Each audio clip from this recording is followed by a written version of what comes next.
A friend of mine, a friend of mine who is my friend until we have this conversation in academia, I've asked him once, I said, why evolution, for example? The DNA evidence, very recent, in the last 5 years, the DNA evidence no longer supports the theory of evolution as the mechanism for human origins. Evolution is a fact. And I want to be very clear about that. As a geologist, I've seen it in the fossil record, plants, animals, insects, some primates. Something happened 200,000 years ago, and the theory breaks down when it comes to humans. And the DNA shows us that. The DNA shows us very clearly that we did not descend from Neanderthal, for example. Their genome, we can now rebuild their genome and compare theirs to ours. We can actually, sounds like Jurassic Park, the movie. Science fiction, but it's science fact. We can pull the DNA. You can check your percentage of Neanderthal in We can you, pull right? the DNA from the bone marrow of fossilized remains of beings that we are supposed to be descended from and compare their DNA to ours. We didn't descend from Neanderthal. It shows that we did appear on Earth about 200,000 years ago. Where did we come from? And this is why I think it's so important, Brian. It's more than a philosophical conversation. Rachel Carson was an author in the 1960s. She wrote Silent Spring. She was one of the first environmental authors about the use of the pesticide DDT back in the 1960s. And she made a statement, I read this when I was a kid, and it was so powerful. She said, we only destroy the things that we don't value. The textbook says that life is a behavior pattern that chemical systems exhibit when they reach a certain level of complexity. That's the definition of life that we're giving to our young people in school today. When we begin to see what the DNA is telling us, it tells us something far beyond random genetic mutations is responsible for us. And that's, I think, where the change in thinking must begin. Okay. And do we know where we came from at this point? Or do we just know that there's some kind of strange anomaly where 200,000 years ago, new DNA is introduced that couldn't have been more from Neanderthal? We didn't necessarily come from some other mammal form. We don't know. That's the whole. I released a book in 2017. It's entitled Human by Design. The first half of the book is the peer-reviewed science that is now revealing the facts that tell us that evolution not only is not, but it cannot be our story. And if you look at the charts, the Smithsonian Institute, for example, and you look at those very well-known evolutionary family trees. We're up here and all these other forms of life, and we're connected through these lines. If you look closely, the lines are broken lines because they are called inferred or speculative relationships. They're believed to exist, yet no evidence has been found to date. And if we were looking in the right place, I think we would have found something by now.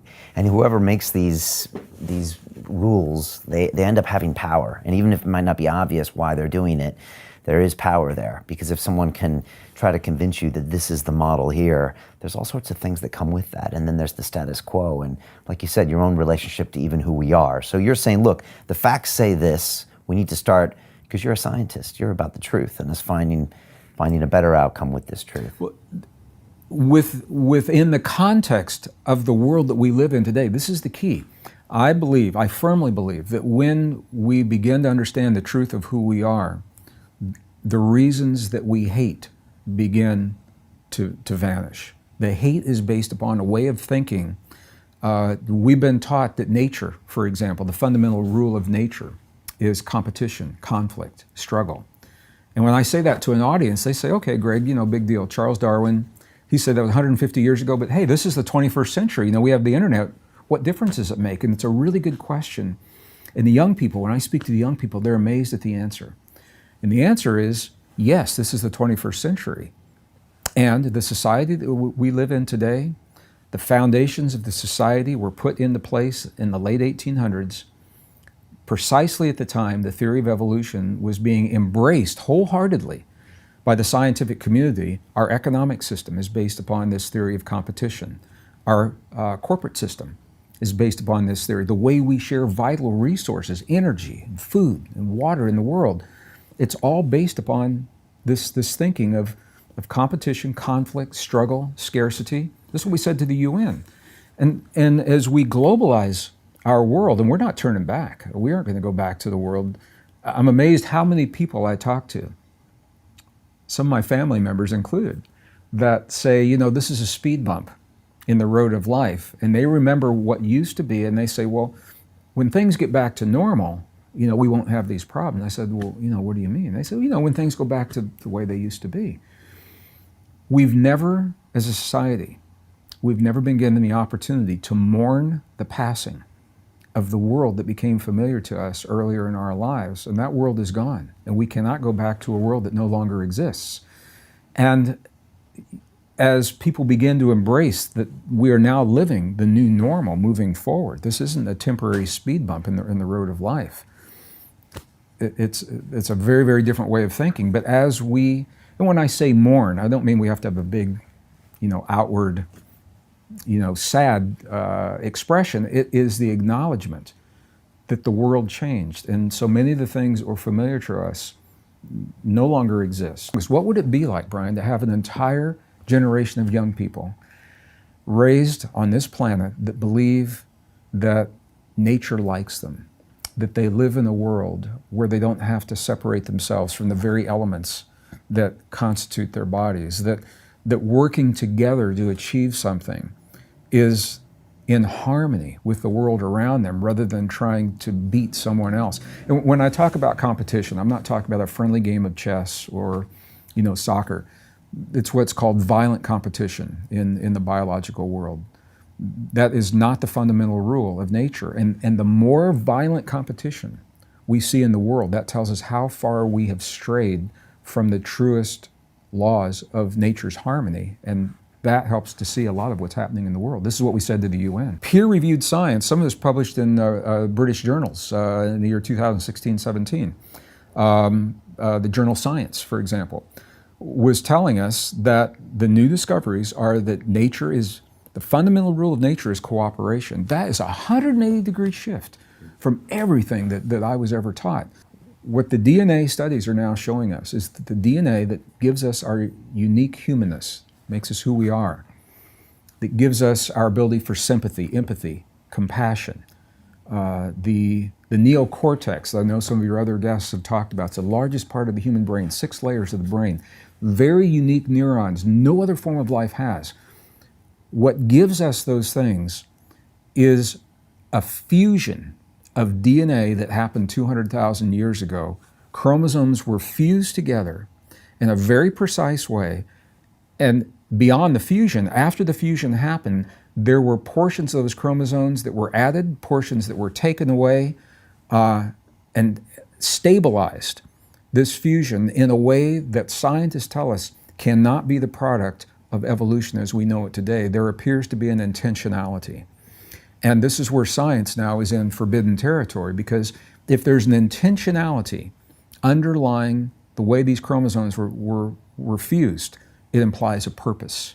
And this is where science is up against a brick wall right now, because that is beyond the purview of what science as we know it can tell us. If this happened only in one chromosome, you could see maybe it was a fluke. Chromosome number 2, human chromosome number 2, is the result of one of these fusions. Chromosome number 7 that gives us our ability for complex speech, changes in there all exactly at the same time, 200,000 years ago, which is not long, slow, gradual change over time as evolution would suggest. Something happened, and we appeared fully intact, fully enabled, just as we are today, and we have not changed in 200,000 years. I don't know what did happen. That is not evolution. Do you think that you will ever find out what happened? I believe the scientific thinking has been that we need to find out what happened to understand the fusion. My feeling is just the opposite. If we follow, it's reverse engineering. I'm a scientist. I'm an engineer, software engineer. If we take what we have today and work backward to see what it took to give us what we have today, I think we'll find the answer. Whatever it is, what was happening, but you cannot do it in a vacuum. You can't only look in a microscope and say, here's what happened. You've got to look at the context, what was happening in the world, what was happening on the planet, what was happening in the cosmos, what civilizations were here, because nature doesn't know about those boundaries. Those are the self-imposed boundaries of our mind to put everything in boxes so that we're comfortable thinking about it. But if you remove those boundaries, there's a story that emerges, and it's a beautiful story. It's a powerful story. We're still writing the story. It's our story. Yeah. And I think that story will lead us to transcend the hate. It will lead us to transcend the war. And that's, not only is it interesting, I think it's vital. We must embrace the deepest truths of our existence if we're going to move forward as a planetary civilization. And this is what my work, every facet of my work, in some way addresses what I've just said. Yeah, well, that's actually why we're here, and I call this the art of listening. And so when someone comes and drops into something like this, they're opening their minds and sometimes opening their brains quite literally to get your voice in their head. And so it's really empathy at the highest degree. And so we're trying to get people to lower the hate and to try to understand and empathize with everyone more, so we can go forward and not go to a place where we might destroy ourselves. So I think when we look at the big picture, we can have the philosophical conversation, who are we, where did we come from? And it's interesting. We can look at ancient civilizations and say, yeah, it's cyclic, not linear. Are we making the same mistakes of the past? But where the spiritual rubber meets the road of life, for me, is how do we apply these ideas to what's happening in the world? And for me, the bottom line, you can pass laws that make genocide illegal. You can pass laws, we do in the US, to make it illegal to hate. There is a Hate Crimes Prevention Act. The laws make it illegal to hate, but they don't change the hate. If we're going to truly do more than put a bandage on the hate, the emerging hate that is shredding our families, destroying our communities, it's tearing nations apart, we've got to change the way we think. And for me, the way to do that is go to the core, to the deepest truths, to the essence of our existence. Who are we? How do we get here? Where do we come from? And what does it mean to be in this world the way we are today? And to take those discoveries then and implement them into new ways of thinking about ourselves and one another. And it takes a lot of work to do that. So as a scientist, I'll answer this two ways. As a scientist, when I look at nature and how nature accomplishes huge change, there's a pattern, and we are following that pattern right now. And what happens always in nature is this, is that the system becomes more and more and more complex, just as our world has become more and more complex, until the complexity is no longer sustainable. And then the whole thing goes into chaos and breaks down, but it doesn't break down to zero. It breaks down to give way to a higher order. I believe that we are globally in that natural process. I hope we do evolve. Well, I've never been more optimistic, because I think the fact that these things are breaking down in the presence of the information age is the key. If we did not have the information age and they were breaking down, I think it could go a different way. But as these things are breaking down, we have something to fall back on. Our plan B, as you've heard me talk about, my plan B, our plan B is already out there. We know there are other ways to do economies that are not based in competition. We know that there are other ways to create energy that don't destroy the environment. We know that there are ways of healing our bodies that don't require the damage to the body that so many pharmaceuticals do. I believe in pharmaceuticals in some applications. I think they're misused. And personally, my personal belief is that they're misused. We know all that. So it's easier to let the old ideas go because we've got something to fall back on. If we didn't have these other ideas, it'd be very frightening. I'm a realist as well as an optimist. And realistically, we are living a difficult time because we're in the middle of the breakdown. And if you don't get a higher perspective, if you just look at what's happening right now, it can be overwhelming. It can be frightening. If you sit back and you look at where we are, how quickly we've gotten here, and what the potential is, and you begin looking at these cycles, seeing the climate. When I look at the climate cycles, I'm really encouraged by what I see in geologic history. They are intense, but they're brief. Okay. They don't go on and on and on. We're living a brief, intense period of change. Something's going to give, and that give allows us to go to a higher order. So as a geologist, what I'll say is this. I've studied the climate cycles. So for our viewers, we largely know about climate through the ice cores from Antarctica and Greenland for long ranges of time. Shorter ranges of time, you can look at things like tree ring cycles, maybe go back 2,000 years or something like that, but they're not as accurate. So we're looking primarily at ice cores. What the ice cores tell us, they go back 420,000 years before present. The ice cores clearly show rhythms of cooling and warming for both temperatures and rise and fall of CO2. They clearly show that. Before this was politicized, scientists were all on board with what I'm saying right now. They also show that the temperatures typically rise first, and then the greenhouse gases rise after that. We see that in the Vostok cores from Antarctica, which means the CO2 is not the cause of the warming. We also see when the CO2 levels are high, the temperatures actually begin to cool more. We're actually in a global cooling. It's hard, doesn't mean the whole planet cools all at once, but overall, a global cooling.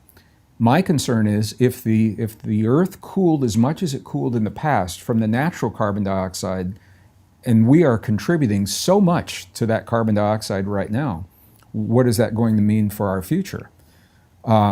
So have we contributed? We have to say we are, because we're kicking tremendous amounts of CO2 into the atmosphere, and it definitely is accelerating whatever change is happening, both the warming and the cooling.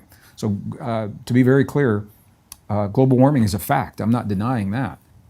We need to stop burning fossil fuel. We need to go clean, green, and we have the technology. We could do that today if we wanted to do it. If politics and money were not a factor, that could happen. Did we cause global warming? Warming is a part of climate change. We're always going through warming and cooling cycles. We didn't cause it, and we're not going to stop it.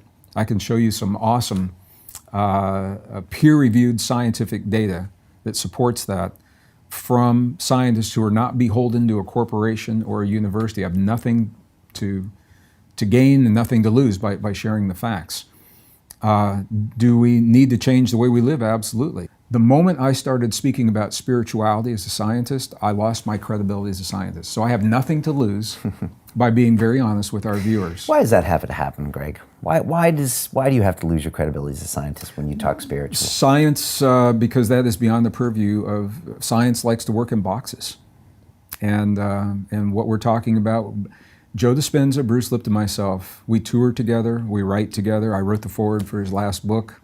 We are dear friends, spiritual brothers, we're colleagues. We've all had this conversation. We reached a point in our lives where we said we could go the academic route, we could write peer-reviewed papers, circulate them 6, 8, 10 years, and be published in an obscure journal and feel good about that, or we can take very well-researched, peer-reviewed science, truthful, honest, and factual, directly to the public.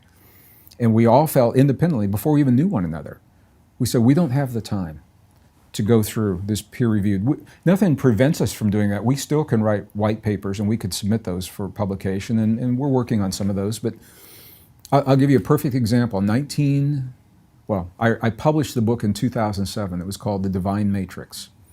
And it was the science that tells us there's a field that connects all things. Field of energy that connects all things. At that time, it was called Fringe. My hometown in Missouri, when I went back to Kansas City for a book signing, I walked in the bookstore and I said, "Where's my book?" And it wasn't on the front, it wasn't in science, it wasn't in self-help. They said, "Oh, it's back there on occult, on the occult bookshelf." All right, that was 2007. Right now, that book is required reading in physics classes, both in Canada and some universities in the United States, because the science now has caught up with the popular opinion. We took this public, and everyone, if you ask someone, is there a field that connects all things? And most people say, yeah, sure, there's a field out there that connects all things. Science had to catch up. But for over 100 years, since 1887, the very famous Michelson-Morley experiment, 1887, Case Western Reserve University, they said there is no field. And science has been based on separation. Everything is separate from everything else since 1887. That experiment now has been repeated, better equipment, under the auspices of the U.S. Air Force, and lo and behold, the field is there, just as it was predicted in 1887. So this is an example where we took the work directly to the public. People accepted the idea. Science is now caught up with that principle, and I think we're doing the same thing with in other ways of thinking, including human evolution. What's Gregg going to be doing 10 years from now? What do you think you'll be working on? What do you think you'll be doing with yourself? I really don't know. And what I've learned is to be present. I'm in the moment. I love this world. I love the people of this world. And I have to tell our viewers, when we look, if you watch the 6 o'clock news, it can be very disconcerting. Don't watch it.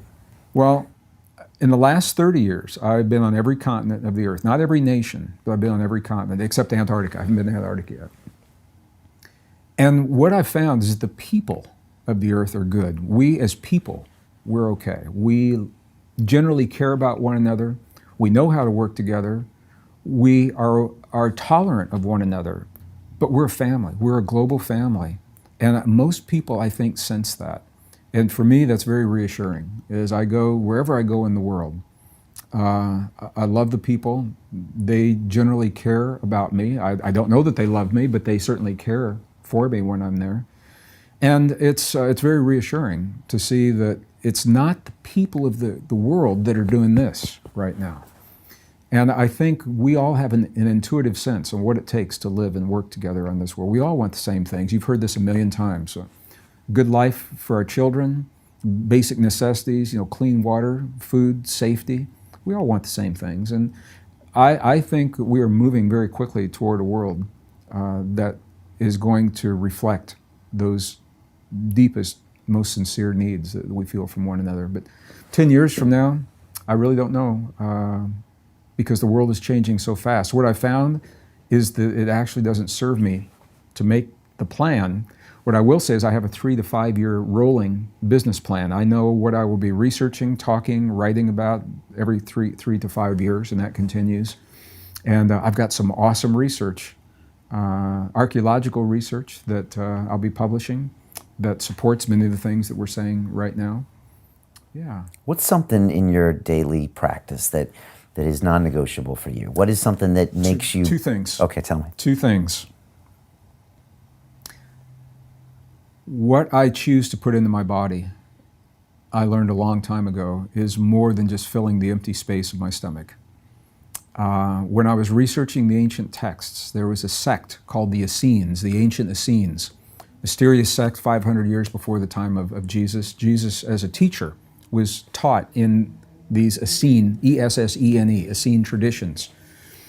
They were called therapeutae by the Egyptians because they understood healing.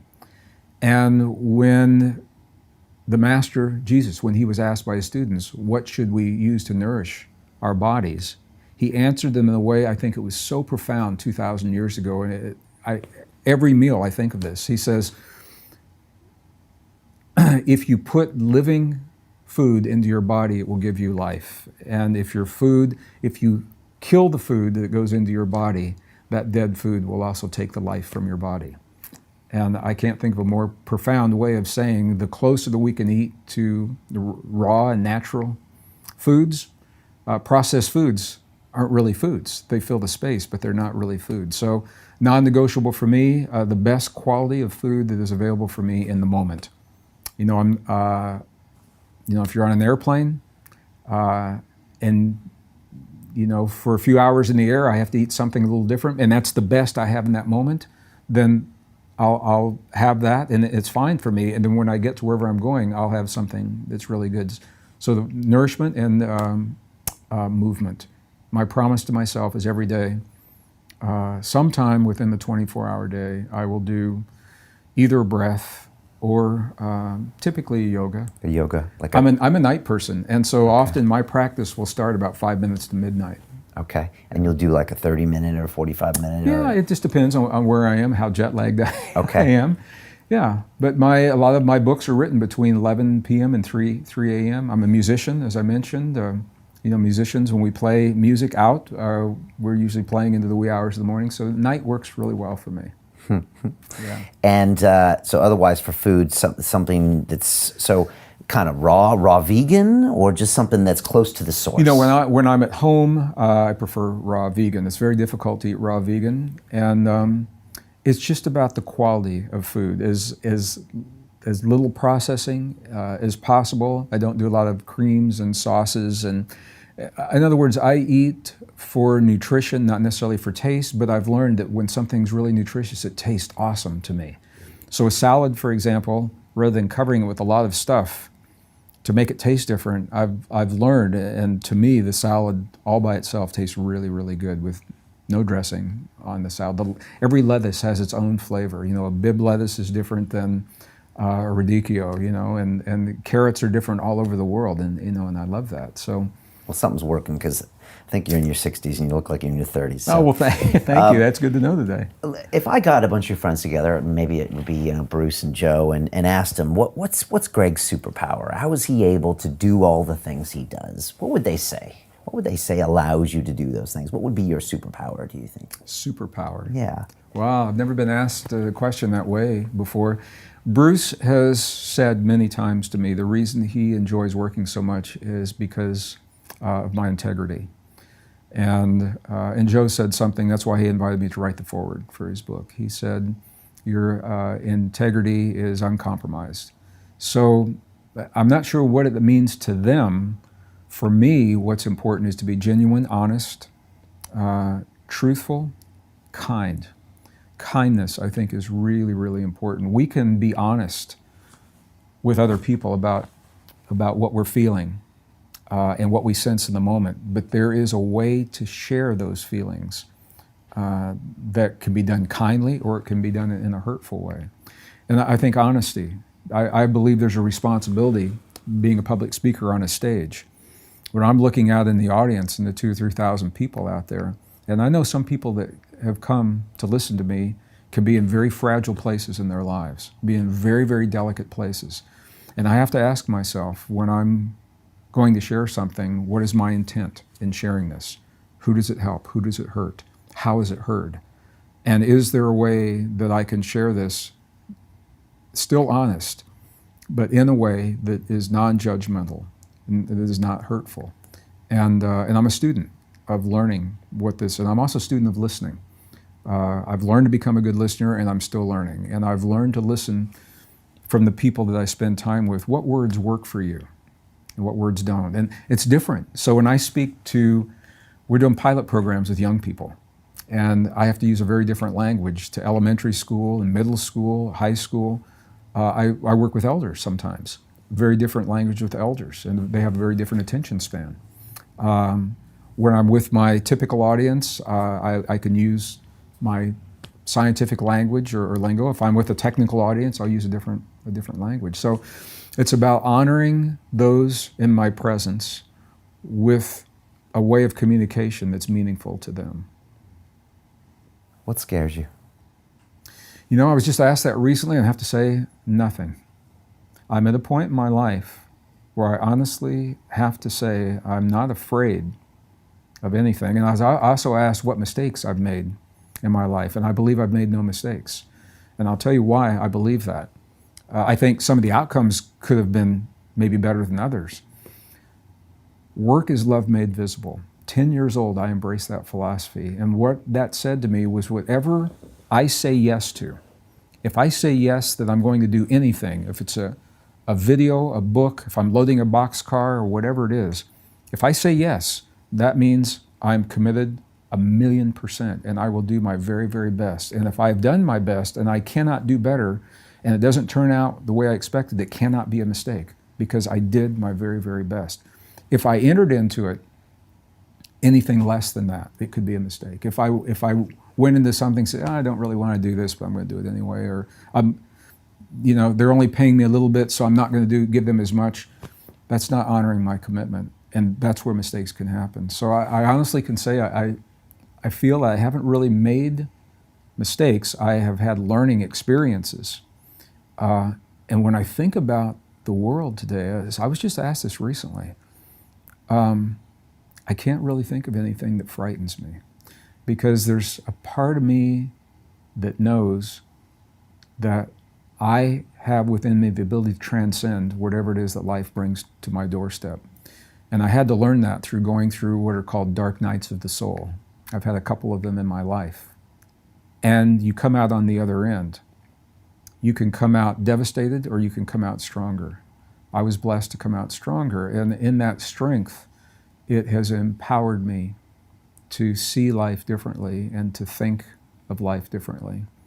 And I really think that for me, I think it's true for everyone. I believe not everyone has reached the point where they see it the way that I'm seeing it. But I think everyone has the ability not only to survive, but to thrive in whatever life brings to their doorstep and to transcend those circumstances.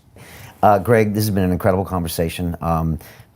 It really surprised me with the real sincere lessons that we have to act based on all of this science and the research that you do. And again, there's hours and hours of highly documented pieces out there on YouTube of Gregg talking about all these concepts, so you can go check it out. And I'm confident that a lot of what we talked about today is going to be echoed in our next film, Dissolution, because these are some themes that we're exploring with lots of different interesting minds, because we want to push forward and dig into this. So thank you so much for dropping these ideas on us. Thank you for your energy. It really shows through.